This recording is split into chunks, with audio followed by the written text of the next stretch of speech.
Bonjour et bienvenue dans les tragédies du passé. Aujourd'hui, nous allons parler de la capture de Guam. Comment accueilleriez-vous un croiseur américain tirant ses canons vers votre île? Essayez de monter une sorte de défense? Ramer pour dire bonjour et accueillir les attaquants n'est peut-être pas la première chose à laquelle on pense, mais j'imagine que cela pourrait être votre réaction si vous ne saviez pas que vous étiez en guerre avec les États-Unis à ce moment-là. La Catawba fut une bataille sans effusion de sang, et j'utilise le mot « bataille » de manière lâche entre le 20e et le 21e juin pendant la guerre hispano-américaine de 1898. Guam est l'île la plus au sud et la plus grande de la chaîne des Mariannes, et est également la plus grande île de Micronésie.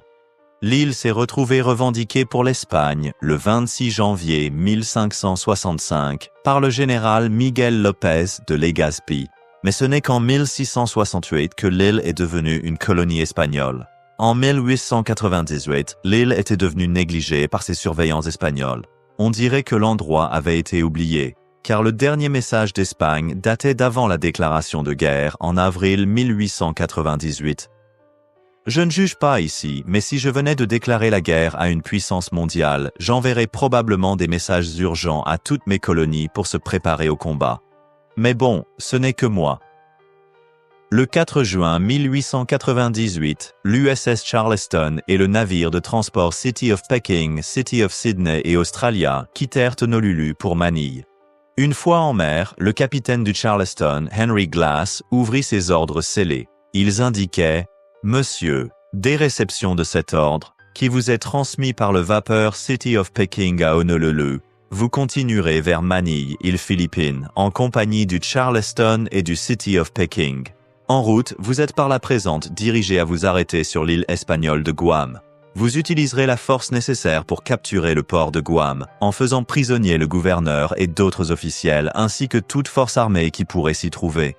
Vous détruirez également toutes les fortifications sur cette île et tout navire espagnol qui pourrait s'y trouver ou à proximité immédiate. Ces opérations sur l'île de Guam devraient être très brèves et ne devraient pas durer plus d'1 ou 2 jours. Si vous trouvez du charbon sur l'île de Guam, vous en ferez l'usage que vous jugez souhaitable. Il est laissé à votre discrétion de le détruire ou non. De Yalan, Guam, dirigez-vous vers Manille et présentez-vous au contre-amiral George Dewey, USN, pour des ordres dans l'escadron sous son commandement. D'après ce qu'on entendait, le département de la Marine semblait avoir une idée de l'état des défenses à Guam, puisqu'il n'avait prévu que quelques jours pour la capture de l'île. La nouvelle de l'assaut imminent sur l'île espagnole excitait de nombreux marins à bord du Charleston, car ils étaient impatients de participer à des combats. Eh bien, ils vont être surpris. Les ordres de Glass incluaient également des avertissements concernant la présence possible de navires de guerre dans le port principal de Guam, Saint-Louis d'après. Un navire de guerre signifie un grand et puissant vaisseau de guerre en langage de 1898, et les avertissements laissaient entendre qu'il pouvait y avoir plus d'un navire espagnol autour de l'île. De plus, on prévoyait près d'1 millier de soldats espagnols bien armés et un arsenal redoutable de canons lourds. En amont du 15 juin, Charleston se préparait avec de nombreux exercices de tir et d'entraînement au tir. Fait intéressant, bon nombre des membres d'équipage du navire étaient des recrues assez récentes et montraient un empressement à démontrer leur capacité à atteindre des cibles. Une plage de fortune a été utilisée en cours de route en mettant à la dérive des cibles en forme de pyramide pour que les équipes de canonniers puissent tirer dessus, et l'AST a été impressionné par la capacité de l'équipage à atteindre des distances d'1 à 2 milles nautiques. Lorsque le petit convoi atteignit le 180e parallèle, les officiers et l'équipage se sentaient prêts pour la bataille potentiellement sanglante à venir. Le 20 juin 1898, la petite flotte arriva dans les eaux de Guam, mais n'entendit pas un seul coup de feu venant du fort Santiago. Et à la grande déception de l'équipage du Charleston, le seul navire en vue était un commerçant japonais, sur lequel il ne pouvait vraiment pas tirer. Indépendamment du manque de navires avisés, le Charleston a dirigé son attention vers le fort Santa Cruz et a commencé à le bombarder. Bizarrement, les canons du fort Santa Cruz ne tiraient pas non plus sur les Américains. Pendant cette démonstration bizarre d'une bataille unilatérale, de nombreux habitants de Guam ont commencé à se rassembler dans le port.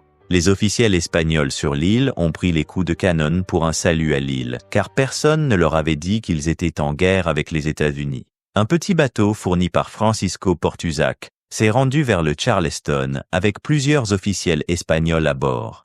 Une fois arrivé à Charleston, le capitaine Glass les informa que les États-Unis étaient actuellement en état de guerre avec le Royaume d'Espagne et qu'ils étaient tous désormais prisonniers de guerre. Waouh, on peut dire qu'il se sentait vraiment mis à l'écart. Blast a libéré les responsables et a demandé que le gouverneur Jan Marina Vega se rende immédiatement à bord du Charleston. Marina était consterné par la proposition selon laquelle il devrait monter à bord du navire étranger, une pratique qui était fortement interdite par la loi espagnole. Il a répondu « Par le capitaine du port dans lequel vous avez jeté l'ancre, j'ai été courtoisement invité, en tant que soldat et surtout en tant que gentleman, à tenir une conférence avec vous, ajoutant que vous l'avez informé qu'une guerre a été déclarée entre nos nations respectives et que vous êtes venu dans le but d'occuper ces îles espagnoles. Cela me ferait grand plaisir de répondre à sa demande et de vous voir personnellement. Mais comme les lois militaires de mon pays m'interdisent de monter à bord d'un navire étranger, je regrette de devoir décliner cet honneur et de vous demander de bien vouloir venir à terre, où je vous attendrai pour accéder à vos souhaits dans la mesure du possible et pour convenir de nos situations mutuelles. En vous demandant pardon pour le dérangement que je vous ai causé, je vous garantis un retour en toute sécurité à votre navire. » Soupçonnant une ruse des Espagnols, Emiglas a envoyé le lieutenant William Brown Cifuelo, 8 heures du matin le lendemain pour rencontrer le gouverneur. Après quelques mots durs et protestations entre les deux, le gouverneur a cédé l'île aux Américains. Les fonctionnaires espagnols ont été autorisés à écrire des lettres à leurs familles et ont été embarqués à bord du City of Sydney. À 16 heures, tous les soldats espagnols s'étaient alignés à l'accostage de Pété pour rendre leurs armes. Au total, 54 réguliers espagnols et 2 lieutenants se sont rendus et ont également été envoyés vers le City of Sydney. Glass est allé à terre pour hisser le drapeau américain sur l'île, tandis que les fanfares de tous les Australiens de Pékin ont joué le Star Spangled Banner. Les ordres de démanteler les défenses de l'île ont été largement ignorés en raison de l'état déjà médiocre des fortifications. Glass a laissé le commandement de l'île à un petit nombre de troupes américaines sous la gouvernance de Francisco Portusach, le même homme qui avait transporté les officiels espagnols jusqu'à Charleston au départ. Le 22 juin, Glass et le convoi ont mis le cap sur Manille pour rejoindre la flotte de George Dewey. Maintenant, les choses auraient pu être différentes si quelqu'un avait pensé à dire à l'île qu'ils étaient en guerre.